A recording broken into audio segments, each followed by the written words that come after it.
Hello students, how are you?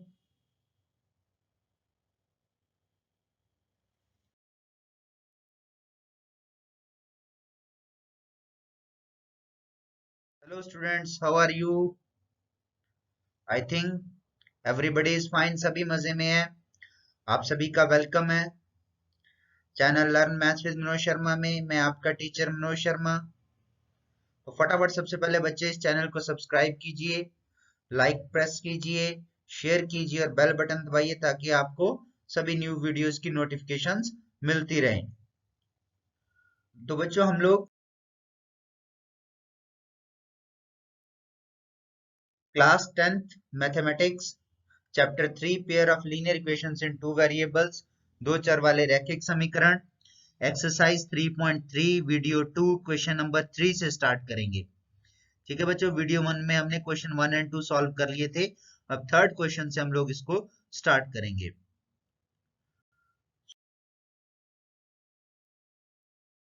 तो बेटा third question is, ये जो हमारी एक्सरसाइज है दोबारा याद दिला दूं आपको, सब्स्टिट्यूशन मेथड प्रतिस्थापन विधि पर है।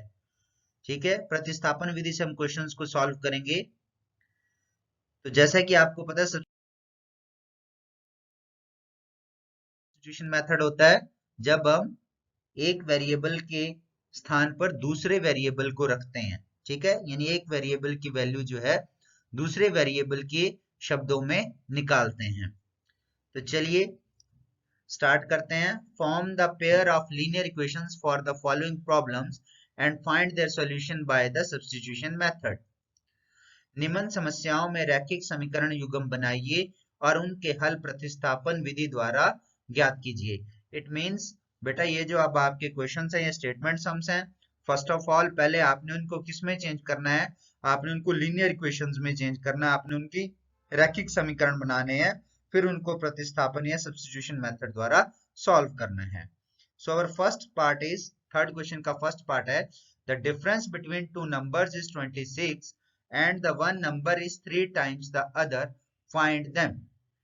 ठीक है बच्चों, इन हिंदी दो संख्याओं का अंतर 26 है और एक संख्या 3 गुनी है, उन्हें ज्ञात कीजिए। अब डिफरेंट ये नंबर्स आपके सामने नजर आ रहे हैं, इनमें से हमारे पास ठीक है कोई दो नंबर्स हैं वो हमने फाइंड आउट करने हैं। चलिए सॉल्यूशन पे आ जाते हैं।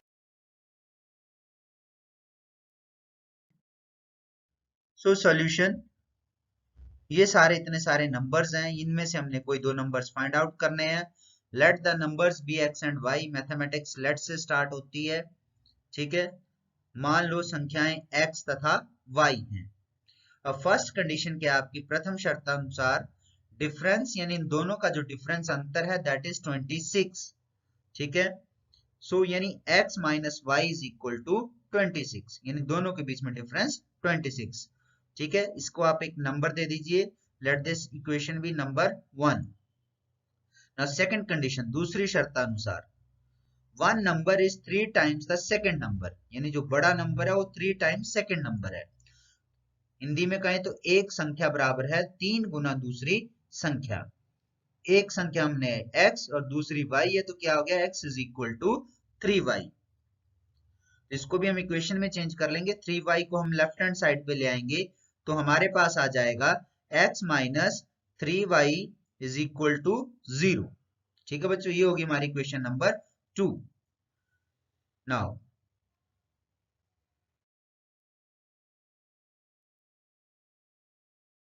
अब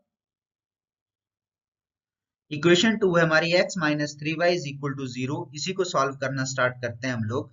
यानी हम यहीं से क्या है x को in the terms of y लिखेंगे। तो x is equal to minus 3y दूसरी साइड जाएगा, तो ये दूसरी साइड जाकर क्या हो जाएगा, x इज इक्वल टू क्या बन जाएगा, ये 3y। राइट, अब क्या करेंगे, substituting the value of x in equation 1। ये जो आपकी x की वैल्यू है इसको हम इक्वेशन 1 में सब्स्टिट्यूट करेंगे। x का मान हिंदी वाले भी लिख लेंगे साथ में, x का मान समीकरण 1 में भरने पर। तो जैसे हम समीकरण 1 क्या है हमारा, इक्वेशन 1 समीकरण 1, x माइनस वाई बराबर है 26। अब x की जगह आ गया 3y, ये वाला 3y आ जाएगा आपके पास। ये जो 3y था ये चला जाएगा यहाँ पर x की जगह। 3y minus y is equal to 26। फिर आ जाएगा हमारे पास 3y में से माइनस वाई 2y बराबर है 26, 22y इज इक्वल टू 26। फिर y is equal to 26 upon 2, right. ये जो 2 है बेटा, ये दूसरी साइड जाकर आपका डिवाइड हो जाएगा। सो y इज इक्वल टू 13, ये कट जाएंगे, 2 1s द 2 एंड 2 13 द 26, तो यहां पर आपके पास आ जाएगा 13, राइट। तो ये y की वैल्यू आ गई। Now substituting the value of y in equation 2, अब ये जो हमारे पास y की वैल्यू आई, इसको हम सब्स्टिट्यूट कर देते हैं इक्वेशन 2 में। y का मान समीकरण 2 में भरने पर हमारे पास आ गया x is equal to 3y, ये था हमारे पास।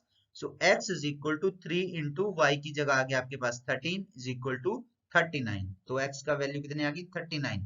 देयरफॉर द नंबर्स, अतः जो संख्याएं हैं वो हमारी क्या जाएंगी, इज इक्वल टू 39 एंड 13, संख्याएं बराबर हैं 39 तथा 13।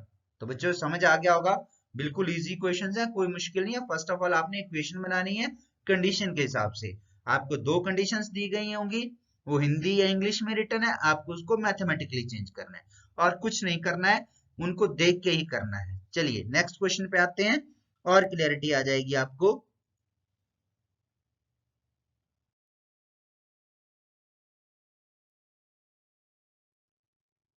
Next question is, the larger of two supplementary angles exceeds the smaller by 18 degrees, find them। दो संपूरक कोणों में बड़ा कोण छोटे कोण से 18 डिग्री अधिक है, उन्हें ज्ञात कीजिए। ठीक है बच्चों, तो यहाँ पर सप्लीमेंट्री एंगल्स, पहले आपको ये पता होना चाहिए कि सप्लीमेंट्री एंगल्स क्या होते हैं। मुझे लगता है आप सभी को पता होगा क्योंकि आप छोटी क्लासेस से पढ़ते आ रहे हैं। चलिए फिर भी मैं एक बार बता देता हूँ। सप्लीमेंट्री एंगल्स वो होते हैं जिनका सम कितना होता है 180 डिग्री। ठीक है, तो यहाँ पर 2 सप्लीमेंट्री एंगल्स हैं, एक जो है बड़ा है, छोटे से कितना 18 डिग्रीज। तो चलिए स्टार्ट करते हैं। Let the angles be x and y, angles को सपोज कर लेते हैं एक्स और वाई। मैथमेटिक्स है, लेट से स्टार्ट होगी और लास्ट में हमारे पास नंबर आ जाएगा। ठीक है, ना पता होने से शुरू करते हैं और पता करके छोड़ते हैं, यही मैथमेटिक्स की खूबसूरती है। मान लो दोनों कोण x तथा y।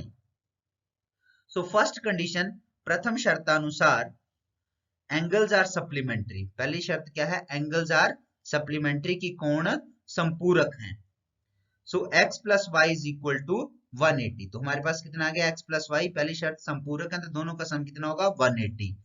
सेकंड कंडीशन, दूसरी शर्तानुसार क्या है, लार्जर एंगल जो है स्मॉलर एंगल से 18 बड़ा है, तो उसको हम किस तरह से लिख सकते हैं, larger angle is equal to smaller angle plus 18। Hindi में बड़ा कोण बराबर है छोटा कोण जमा 18 डिग्री। ठीक है, आप इसका डिग्री लिख सकते हैं 18 डिग्री, यहाँ आप जीरो लगा देंगे छोटी सी, सो ये बन जाएगा आपके पास 18 डिग्री। इस तरह से छोटे छोटे जीरो लगा देंगे इसके साथ, तो 18 डिग्री, राइट।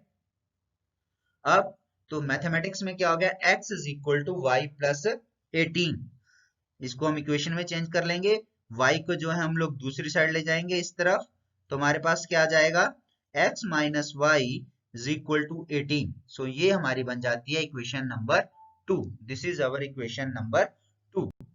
चलिए ये 2 इक्वेशंस बन गई, अब एक इक्वेशंस को सॉल्व करना शुरू करते हैं।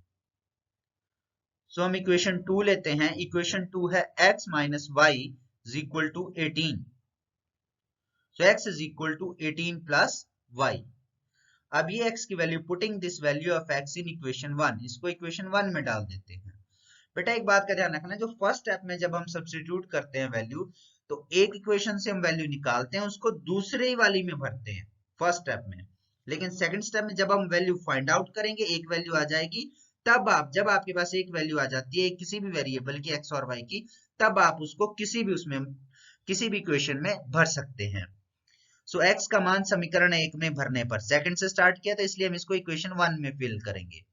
सो equation 1 is x plus y is equal to 180, आप समीकरण 1 भी लिख सकते हैं। ठीक है बच्चों, तो यहां से क्या आ गया, x की जगह क्या आ जाएगा, अब आपके पास x की जगह आ जाएगा आपके पास ये 18 प्लस वाई, ये वाला 18 plus y is equal to 180।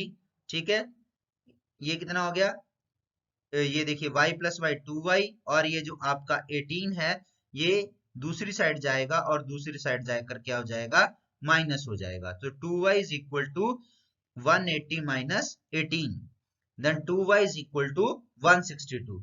तो यहां से कितना आ गया, y is equal to 162 upon 2। तो यहां पर ये कट जाएंगे, 2 1 द 2, ठीक है बच्चों, ये 162 है तो पहले 2 8 द 16 और अगेन 2 1 द 2, तो आपके पास आंसर आ जाएगा 81। ठीक है, अब आप इस वैल्यू को चाहे 2 में भरिए चाहे 1 में भरिए, इससे कोई फर्क नहीं पड़ता है। Putting this value of y in equation 2, y का मान समीकरण 2 में भरने पर, समीकरण 2 है हमारा x minus y is equal to 18, right बच्चों। सो x की value x minus 81 is equal to 18, y की वैल्यू 81 है, then x is equal to, ठीक है, 18, और ये माइनस 81 जो है जब आपका दूसरी साइड जाएगा, दिस माइनस ये बदल जाएगा आपका प्लस में, x is equal to 18 plus 81, ठीक है बच्चों। So x is equal to 99। तो हमारे पास दोनों वैल्यूज आ गई, ठीक है।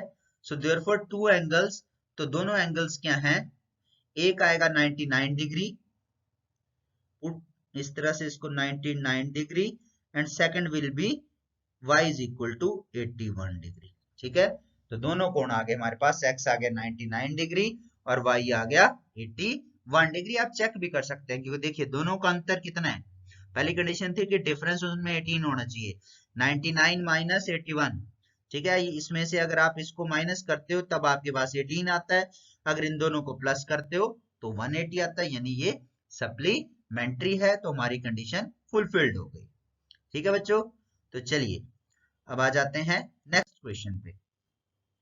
लग रहा है सभी को समझ आ रहे हैं, बहुत इजी क्वेश्चन है बच्चों, थोड़ी सी मेहनत करोगे और आपको समझ आ जाएंगे। क्या दिखाई दे रहा है अब आपको, बॉल्स, ओ ये तो बैट आ गए, वेरी गुड। इसका मतलब है हमारा नेक्स्ट क्वेश्चन बैट और बॉल्स पे डिपेंड करता है। चलिए देखते हैं क्या है नेक्स्ट क्वेश्चन, ये है the coach of a cricket team buys 7 bats and 6 balls for rupees 3800. Later she buys 3 bats and 5 balls for rupees 1750. Find the cost of each bat and each ball. ठीक है, यानी हिंदी में कहें तो एक cricket team के coach ने 7 बल्ले तथा 6 गेंदें रुपए 3800 में खरीदी। बाद में उसने 3 बल्ले तथा 5 गेंदें 1750 में खरीदी। प्रत्येक बल्ले तथा प्रत्येक गेंद का मूल्य फाइंड आउट करना है। अब उसने अलग अलग जगह, मतलब कि एक बार 7 बैट और 6 बॉलें खरीदी हैं, दूसरी बार 3 बैट और 5 बॉलें खरीदी हैं, तो प्राइस डिफरेंट है, यानी एक इक्वेशन टाइप है ये। हमने यहाँ से हर एक बैट और हर एक बॉल का प्राइस फाइंड आउट करना है, ठीक है, मूल्य ज्ञात करना है। चलिए स्टार्ट करते हैं इसको। Let the cost of one bat, एक बैट की रुपए x मान लेते हैं, कॉस्ट ऑफ वन बॉल रुपए y मान लेते हैं। हिंदी वाले लिख लेंगे, मान लो बल्ले, एक बल्ले का मूल्य x रुपए, एक गेंद का मूल्य रुपए y, लिख लिया बेटा। अब पहली कंडीशन क्या थी, पहली कंडीशन में वो दो चीजें खरीदता है, क्या क्या खरीदता है देखेंगे जरा, 7 बैट खरीदता है, 6 बॉल्स खरीदता है और टोटल रुपए 3800 देता है। तो एक बैट है x रुपए का, तो 7 बैट्स कितने के हो जाएंगे, 7x के। एक बॉल है y रुपए की, तो 6 बॉल्स कितने की हो जाएंगी, 6y। देखिए हिंदी वाले आ गए ये। अब देखिए तो 7x, ठीक है, जमा 6y इज इक्वल टू 3800, यानी 7 बैट 6 गेंदे 3800, equation 1। Second condition, 3 bats 5 balls रुपए 1750, 3 बल्ले तथा 5 गेंदे दोनों का जोड़ यानी प्लस इज इक्वल टू रुपए 1750। इक्वेशन में चेंज कीजिए, 3x प्लस 5y, एक बल्ला x रुपए का है, एक गेंद y की है, तो 3x plus 5y is equal to 1750। This becomes our equation number 2। आसान है बच्चों, कोई मुश्किल नहीं है, पूछे जाते हैं क्वेश्चन बार बार। किसी एक इक्वेशन को ले लेते हैं, जैसे मैंने आपको बताया था। सेकंड इक्वेशन से स्टार्ट करते हैं। सेकंड इक्वेशन है 3x plus 5y is equal to 1750। किसी एक की वैल्यू फाइंड आउट करनी है, सो हम x की वैल्यू फाइंड आउट कर लेते हैं y की टर्म्स में। सो 3x इज इक्वल टू 1750, ठीक है बच्चों, ये जो +5 है ये जब नीचे जाएगा तो ये हो जाएगा -5y। ओके, फिर x इज इक्वल टू ये जो 3 है आपका, यहाँ पर ये x के साथ 3 मल्टीप्लाई हो रहा था, नेक्स्ट स्टेप में ये जाके डिवाइड हो जाएगा तो x इज इक्वल टू आ जाएगा आपके पास 1750 -5y अपॉन 3। ठीक है, ये आ गई x की वैल्यू। अब इसको हम भरेंगे, सेकंड इक्वेशन से स्टार्ट किया तो इसको हम पुट करेंगे फर्स्ट में। Substituting the value of x in equation 1, x का मान समीकरण 1 में भरने पर। ठीक है, लिख लिया आपने, साथ के साथ लिखते रहें। अब इक्वेशन 1 क्या है, 7x + 6y is equal to 3800। So x की जगह 7 गुना 1750 - 5y बटे 3, 1750 - 5y upon 3 + 6y is equal to 3800। फिर क्या हो जाएगा, ठीक है, इस तरह से आपने लिख लिया। अब a मल्टीप्लाई करेंगे, पहले ब्रैकेट ऊपर वाले, ये जो 7 मतलब कि पूरे के साथ मल्टीप्लाई हो रहा था, इसको मैंने पहले ऊपर मल्टीप्लाई कर लिया। सो 7 को 1750 से मल्टीप्लाई करेंगे तो हमारे पास आएगा 12,250, 12,250। ठीक है, पहले हमने क्या किया, 7 को जब इससे मल्टीप्लाई किया तो हमारे पास आया 12,250। फिर 7 को जब -5y से मल्टीप्लाई करेंगे तो हमारे पास आ जाएगा -35y। ठीक है, ये 3 नीचे है, एलसीएम ले लेंगे तो कितना आ जाएगा, यहाँ 6y के नीचे अगर 1 मान लेते हैं तो 3 1 द 3 और ये 3 इसके साथ मल्टीप्लाई हो जाएगा तो आपके पास आ जाएगा +18y इज इक्वल टू 3800।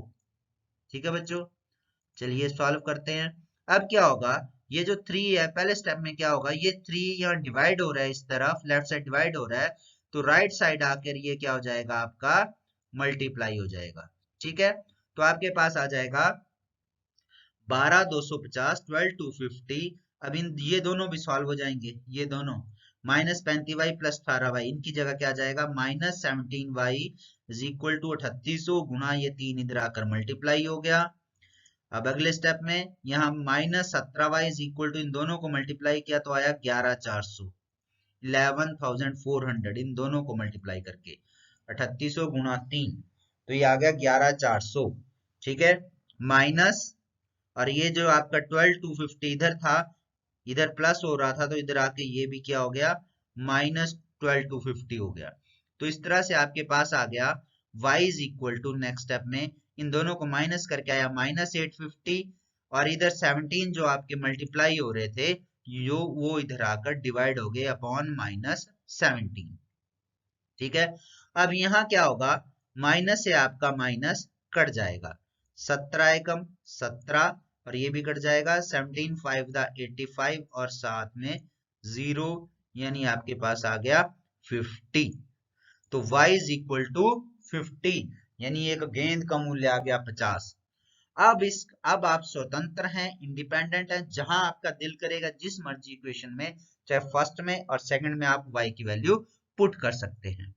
ठीक है बच्चों, तो अभी हम कर रहे हैं इक्वेशन 2 में ही putting this value of y in equation 2, y का मान समीकरण 2 में भरने पर। समीकरण 2 यानी इक्वेशन 2 है आपकी 3x + 5y is equal to 1750। So 3x + 5 into y की जगह 50 आ गया, is equal to 1750। So 3x plus इन दोनों को मल्टीप्लाई करके आ गया आपके पास 250। ठीक है, इन दोनों को मल्टीप्लाई किया तो आपके पास आ गया 250 is equal to 1750। So 3x is equal to, अब क्या होगा, 1750, ये जो +250 था इधर, नेक्स्ट स्टेप में आके इधर माइनस हो जाएगा, -250। फिर क्या आ जाएगा आपके पास, 3x इज इक्वल टू, इन दोनों को माइनस करके आया 1500। ठीक है, इन दोनों को जब हमने माइनस किया तो ये आया 1500, और ये 3 इधर x के साथ मल्टीप्लाई हो रहा था, ये इधर जाकर डिवाइड हो गया, तो x की वैल्यू आ गई हमारे पास 500, x इज इक्वल टू 500। तो हम कह सकते हैं therefore cost of 1 bat is equal to ₹x, ₹500। Cost of 1 ball को हमने ₹y लिया था तो वो बन गई ₹50, क्योंकि y की वैल्यू 50 आई, ये है यहाँ पर, ये देख सकते हैं आपके पास, ये है y की वैल्यू। फिर उसके बाद हिंदी वाले भी लिख लो, एक बल्ले का मूल्य ₹500, एक गेंद का मूल्य ₹50। तो ये तो था हमारा क्वेश्चन नंबर 3, थर्ड पार्ट था ये, राइट बच्चों। चलिए अब चलते हैं नेक्स्ट पार्ट पे। नेक्स्ट पार्ट है हमारा, ओ ये तो टैक्सी के जैसा है, यहाँ पर तो टैक्सी आ गई। चलिए अगला क्वेश्चन भी टैक्सी से रिलेटेड है। The taxi charges in a city consist of a fixed charge together with a charge for the distance covered. For a distance of 10 km, the charge paid is rupees 105, and for a journey of 15 km, the charge paid is rupees 155. What are the fixed charges and the charge per kilometer? How much does a person have to pay for a traveling distance of 25 km? In Hindi, एक नगर में taxi भाड़े में एक नियत भाड़े के अतिरिक्त चली गई दूरी पर भाड़ा सम्मिलित किया जाता है। 10 किलोमीटर दूरी के लिए भाड़ा रुपए 105 है तथा 15 किलोमीटर के लिए भाड़ा रुपए 155 है। नियत भाड़ा तथा प्रति किलोमीटर भाड़ा क्या है? का मतलब किलोमीटर भाड़ा क्या है? एक व्यक्ति को 25 किलोमीटर यात्रा करने के लिए कितना भाड़ा देना होगा? यानी क्वेश्चन क्या है कि बेटा जब आप किराया टैक्सी करते किराए पे, वहां पर क्या है, पहले आपको एक फिक्स चार्ज देने पड़ते हैं, 10 रुपए 15 रुपए जो भी होगा। फिर उसके बाद जितना आप चलते हो पर किलोमीटर का रेट लगता है। मेन चीज इसमें ये है, ठीक है। अब कह रहा है कि अगर 10 किलोमीटर चले तो उसको 105 देने पड़ते हैं, अगर 15 किलोमीटर चले तो उसको 155 देने पड़ते हैं, ठीक है। तो आपने पता लगाना है कि वो फिक्स रेट क्या है जो फिक्स देने पड़ते हैं, नियत क्या है, और साथ में हर एक किलोमीटर यानी पर किलोमीटर किराया क्या है। फिर उसके बाद आपने पता लगाना है कि एक व्यक्ति को 25 किलोमीटर यात्रा करने के लिए कितना भाड़ा देना पड़ेगा। चलिए अब चलते हैं आगे हल की तरफ। सॉल्यूशन हल। Let fix charge of taxi is equal to रुपए एक्स। मान लो फिक्स चार्ज क्या है एक्स, चार्ज पर किलोमीटर है रुपए वाई। मान लो नियत भाड़ा रुपए एक्स, मान लो प्रति किलोमीटर भाड़ा रुपए वाई। अब 10 किलोमीटर के लिए, फर्स्ट कंडीशन फॉर 10 किलोमीटर, पहली जो हमारी शर्त है वो 10 किलोमीटर के लिए है। तो 10 किलोमीटर के लिए कितना देना पड़ेगा उसको? एक्स रुपए तो क्या हो गए उसके जो फिक्स भाड़ा है, ये वाला एक्स क्या हो गया फिक्स है जो, साथ में 10 किलोमीटर चला तो 1 किलोमीटर का क्या रेट है वाई रुपए, तो 10 किलोमीटर के कितने हो गए 10 वाई। इन दोनों का जो सम हो गया वो हो गया 105। ये बन गई हमारी इक्वेशन नंबर 1। इसी प्रकार से दूसरी शर्त, second condition for 15 kilometre. 15 kilometre के लिए क्या है, 15 किलोमीटर के लिए जो हमारी शर्त है उसमें क्या है कि फिक्स भाड़ा कितना देगा वो वही देगा एक्स किलोमीटर, प्लस 15 किलोमीटर जाना है तो 1 किलोमीटर का वाई, 15 किलोमीटर का 15 वाई, और दोनों का जोड़ मिला के बन गया 155। ये आ गई हमारी इक्वेशन नंबर 2। चलिए अब किसी एक इक्वेशन को लेके आगे सॉल्व करते हैं। इस बार हम लेते हैं इक्वेशन 1। इक्वेशन 1 है आपकी x plus 10y is equal to 105, ठीक है। यहां से क्या आ गया आपके पास, 10y को उधर ले जाएंगे, x is equal to 105 minus 10y, ठीक है बच्चों। ये जो 10y है ये प्लस 10y है, जब दूसरी साइड चला जाएगा तो ये हो जाएगा माइनस 10y। फिर पुटिंग दिस सब्सटीट्यूटिंग, और आप पुटिंग कुछ भी लिख सकते हैं आप, the value of x in equation 2 1 लिया तो अब किसमें सब्सटीट्यूट करेंगे इक्वेशन 2। x का मान समीकरण 2 में भरने पर इक्वेशन 2 बन जाती है हमारी x plus 15y is equal to 55। x की जगह आ गया 105 माइनस 10y, ये जो हमने यहाँ वैल्यू फाइंड आउट की थी 105 माइनस 10y, ये x की जगह यहाँ जाएगी, प्लस 15y बराबर है 155, ठीक है बच्चों। चलिए अब क्या होगा नेक्स्ट स्टेप में, 5y इज इक्वल टू 155, ठीक है। ये माइनस 10y प्लस 15y, ये दोनों को जब हम सॉल्व करेंगे माइनस 10y और प्लस 15y तो ये आएगा 5y इज इक्वल टू 155, ठीक है। और ये इधर है 155 और ये 105 उधर जाकर क्या हो जाएगा माइनस माइनस 105। तो आपके पास आ जाएगा 5y इज इक्वल टू कितना आ गया 5y इज इक्वल टू 50। तो यहां से कितना आ गया y इज इक्वल टू 5/50। ये आपके कट जाएंगे, 5 एकम 5, 5 दाए 50, तो y का मान आ जाएगा आपके पास 10। यानी जो प्रति किलोमीटर का किराया है वो कितना है 10 रुपए प्रति किलोमीटर, ठीक है बच्चों। तो ये y का वैल्यू आ गई। अब y को कहीं भी भर दो, हम यहाँ पर भर रहे हैं कहा इक्वेशन 2 में ही भर रहे हैं। Putting the value of y in equation 2 y का मान समीकरण 2 में भरने पर। तो इक्वेशन 2 है हमारे पास x plus 15y is equal to 155। तो यहाँ पर x प्लस 15 इंटू वाई की जगह 10 आ गया is equal to 155। x plus 150 is equal to 155, x is equal to 155 minus 150। ये जो आपका 150 है ये प्लस 150 इधर जाकर क्या हो जाएगा minus 150, x is equal to 5। तो x का मान कितना आ गया 5, यानी जो फिक्स कराया है वो है 5 रुपए। तो देयरफॉर अतः हम क्या लिख सकते हैं, fix charge of tax is equal to x is equal to रुपए 5, चार्ज पर kilometre y is equal to रुपए 10, हिंदी वाले नियत भाड़ा x बराबर है रुपए 5, ठीक है, प्रति किलोमीटर भाड़ा है यानी y बराबर है रुपए 10। तो ये था हमारा क्वेश्चन। ठीक है बच्चों, आ गया समझ सभी को? आसान क्वेश्चन है, कोई घबराने की जरूरत नहीं है। ठीक है, दोबारा देख सकते हैं वीडियो को और आपको समझ आ जाएंगे।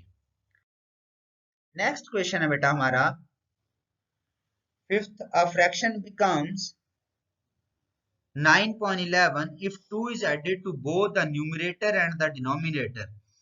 If 3 is added to both the numerator and the denominator, it becomes 5.6. Find the fraction. अब हमारा जो क्वेश्चन है फ्रैक्शन से रिलेटेड है। यदि किसी भिन्न के अंश और हर दोनों में 2 जोड़ दिया जाए तो वह 9/11 हो जाती है। यदि अंश और हर दोनों में 3 जोड़ दिया जाए तो वह 5/6 हो जाती है। भिन्न ज्ञात करो। ठीक है बच्चों, तो ये भिन्न से रिलेटेड है। कोई भिन्न है, हमें पता नहीं क्या है, तो हम तो वही कर सकते हैं कि एक्स वाई मान सकते हैं उसको। एक बार उसमें 2 जोड़ने हैं एक स्थिति में, एक कंडीशन में, दूसरी कंडीशन में 3 जोड़ने। ठीक है, हर में भी अंश में भी। चलिए, let the numerator x and denominator y, therefore fraction क्या बनेगी x अपॉन y। मान लो अंश x तथा हर y है, अतः भिन्न हो जाएगी x बटे y। सो फर्स्ट कंडीशन, प्रथम शर्तानुसार क्या है कि दोनों में 2 जोड़ने पर, अंश में भी हर में भी, numerator this is numerator, this is denominator, ये हर है, ऊपर वाला अंश है, दोनों में 2 जोड़ दिया, भिन्न बन गई 9/11। ठीक है, ये फर्स्ट कंडीशन है। अब क्या हो जाएगा, क्रॉस मल्टीप्लाई करेंगे आप लोग। क्रॉस मल्टीप्लाई का मतलब ये जो इधर वाली अंश दूसरे के हर से मल्टीप्लाई होगा और इस फर्स्ट का हर जो है डिनोमिनेटर है वो दूसरे के न्यूमरेटर यानी अंश से मल्टीप्लाई होगा। क्रॉस मल्टीप्लाई करेंगे तो आपके पास आ जाएगा 11 इंटू एक्स प्लस 2। ध्यान रखें केवल एक्स को नहीं मल्टीप्लाई करना है, पूरी टर्म को, इक्वल टू 9 इंटू, इसको आप यहाँ इंटू भी लगा सकते हैं, y प्लस 2। तो आपके पास क्या आ जाएगा 11 इंटू एक्स 11x, 11 इंटू 2। ठीक है बच्चों, 11 इंटू 2, इसको मल्टीप्लाई किया 22। इसी प्रकार से 9 into Y 9y, 9 into 2 plus 2 यानी प्लस 18। तो ये आ गया हमारे पास। अब x और y को एक तरफ कर लेते हैं तो क्या आ जाएगा आपके पास 11x, ये 9y जो है दूसरी साइड चला जाएगा, minus 9y is equal to यहाँ प्लस 18। ध्यान रखें ये यहाँ गलती करते हैं, पहले 22 को लिखते हैं फिर 18 को माइनस करते हैं, वो रॉन्ग है। जो अपनी जगह है, जो जगह चेंज करके आएगा साइन उसका चेंज होगा, इस बात का ध्यान रखें। तो प्लस 18 है, ये अपनी जगह रहेगा, और ये जो प्लस 22 है जब ये इधर आएगा तो ये माइनस 22 बन जाएगा। तो इस तरह से इक्वेशन बन जाएगी 11x minus 9y is equal to -4। ये बन गई आपकी इक्वेशन नंबर 1, राइट। फिर सेकंड कंडीशन है दूसरी शर्तानुसार। दूसरी शर्त क्या है हमारी, x plus 3 is equal to 5, यानी दोनों में 3 जोड़ना, ये है शर्त। तो यहां से क्या आ गया हमारे पास, दोनों में 3 जोड़ दिया हमने, तो हमारे पास आ गया x plus 3 upon y plus 3 is equal to 5.6।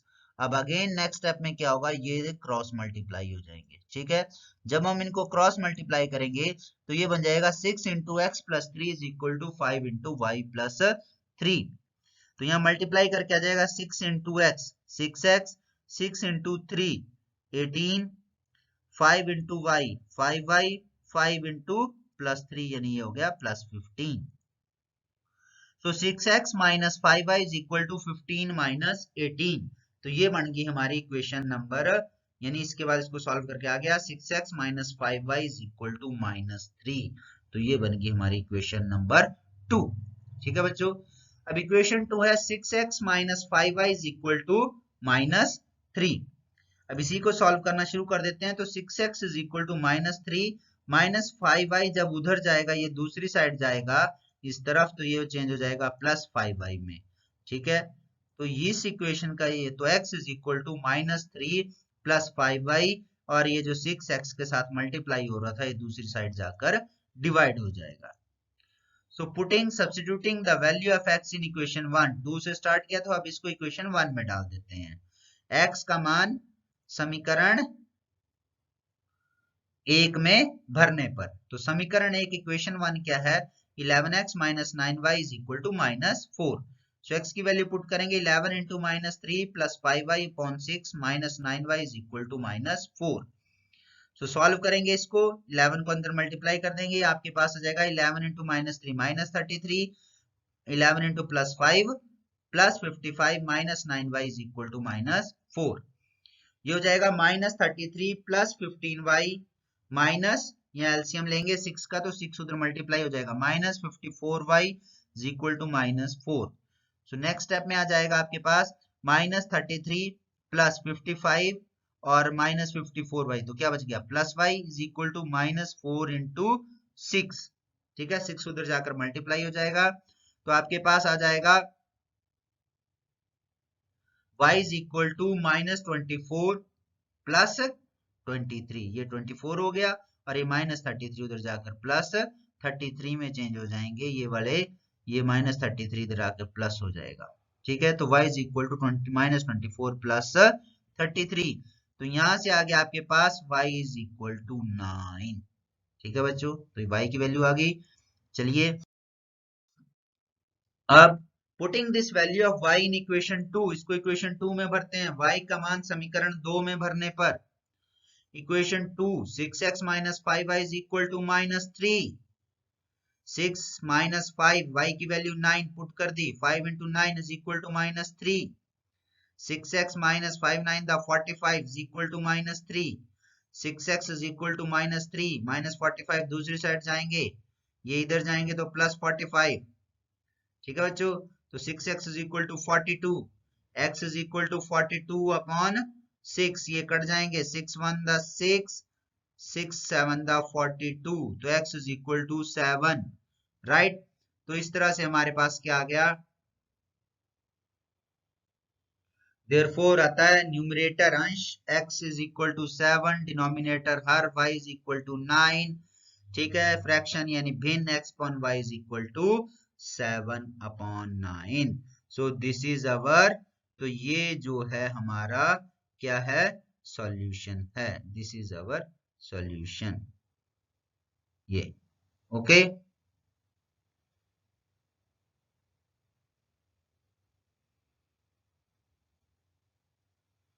चलिए अब आ जाते हैं नेक्स्ट क्वेश्चन की तरफ। नेक्स्ट क्वेश्चन है हमारा last question, 5 years hence the age of Jacob will be 3 times that of his son. 5 years ago Jacob's age was 7 times that of his son. What are their present age? 5 वर्ष बाद Jacob की आयु उसके पुत्र की आयु से 3 गुनी हो जाएगी। 5 वर्ष पूर्व जैकब की आयु उसके पुत्र की आयु की 7 गुनी थी। उनकी वर्तमान आयु क्या है? हल let the age of Jacob, ठीक है, दोनों एज का है तो दोनों की एज सपोज करनी पड़ेगी। जैकब की एज को एक्स सपोज कर लेते हैं, age let the age of son y years. मान लो जैकब की आयु एक्स वर्ष, पुत्र की आयु वाई वर्ष। अब पहली कंडीशन है 5 years hence, 5 वर्ष बाद। ठीक है, आफ्टर 5 years, पहले दोनों की एज लिख लेते हैं। आफ्टर 5 years, 5 वर्ष बाद, age of Jacob is equal to X plus 5 years, age of son, ठीक है, is equal to Y plus 5 years। तो जैकब की आयु हिंदी में लिखेंगे एक्स प्लस 5 वर्ष, पुत्र की आयु वाई प्लस 5 वर्ष। फर्स्ट कंडीशन प्रथम शर्तानुसार क्या है कि जो जैकब की आयु है वो पुत्र की आयु की 3 गुनी होगी, थ्राइस होगी, 3 टाइम्स होगी। तो ये बन गई x plus 5 is equal to 3 into y plus 5। So x plus y is equal to 5 is equal to 3y plus 15। 3y को इधर ले आते हैं, x minus 3y is equal to 15 plus 5 उधर जाकर minus 5। So x minus y is equal to 10। तो 5 years अगो, 5 वर्ष पूर्व, 5 वर्ष पहले की कंडीशन क्या है? Age of Jacob is equal to x minus 5 years, age of son y minus 5 years. तो इसी तरह से हिंदी में जैकब की आयु x माइनस 5 वर्ष, पुत्र की आयु y माइनस 5 वर्ष। दूसरी शर्तानुसार कि ये जो जैकब की आयु है वो बेटे की आयु की 7 गुनी होगी। तो यहाँ 7 टाइम्स होगी x minus 5 is equal to 7 गुनी थी 7y minus 35, x minus 7y is equal to minus 35 plus 5, x minus 7y is equal to minus 30। अब यहाँ इक्वेशन 1 ले लेते हैं सॉल्व करने के लिए। तो equation 1 x minus 3y is equal to 10, यहाँ से आ जाएगा x is equal to 10 plus 3y, ये सारा उधर चला जाएगा, ये बन जाएगा 10 प्लस 3y। ठीक है, अब इसी प्रकार से substituting the value of x in equation 2, x का मान समीकरण 2 में भरने पर समीकरण 2 है x minus 7y is equal to minus 30, तो 10 जमा 3y minus 7y is equal to minus 30। तो माइनस ये 10 उधर चला जाएगा, इन दोनों में से बचा minus 4y is equal to minus 30 minus 10, y is equal to minus 40 और ये माइनस 4 इधर आ जाएगा। यहाँ क्या होगा, माइनस से आपका पहले माइनस कट जाएगा, फिर 4 एकम 4, 4 1 दा 4, 4 10 दा 40, 4 दाए 40 और ये आ जाएंगे आपके पास 10। तो यहाँ से यानी पुत्र की आयु आ गई 10 वर्ष। अब ये y का मान इन इक्वेशन 2 में भरते हैं। Putting this value y in equation 2, x minus 7y is equal to minus 30, ये है हमारी इक्वेशन 2। तो x minus 7 into 10 is equal to minus 30, x is equal to minus 70 into minus 30, x is equal to minus 30 plus 70, तो x is equal to 40, यानी Jacob की age ये आई present age. Therefore अतः age of Jacob is equal to x is equal to 40 years, age of son y is equal to 10 years, Jacob की आयु 40 वर्ष, पुत्र की आयु 10 वर्ष। तो बेटा ये तो था हमारा आज का वीडियो। ठीक है, अब मैं उम्मीद कर सकता हूँ कि आपको सारे समझ आ गए होंगे, अच्छे से समझ आ गए होंगे। बेटा मैं बार बार बोल रहा हूँ कि आप लोग प्रैक्टिस कीजिए, जितनी आप प्रैक्टिस करेंगे उतने अच्छे से आप इन सम्स को कर पाएंगे और अच्छा स्कोर कर पाएंगे। सिर्फ स्कोर ही नहीं करेंगे पेपर्स में, आप अच्छी तरह से इनको समझ जाएंगे। अगर आगे के लेवल पर जब आप कॉम्पिटिटिव एग्जाम देंगे तब भी इस तरह के क्वेश्चन पूछे आते हैं, तब आप इनको इजिली सॉल्व कर पाओगे। ठीक है बच्चों, thank you, have a nice day. पर एक बात का ध्यान रखें, जिसने अभी तक सब्सक्राइब नहीं किया फटाफट पहले वो सब्सक्राइब कर लें। Okay, bye bye, have a nice day.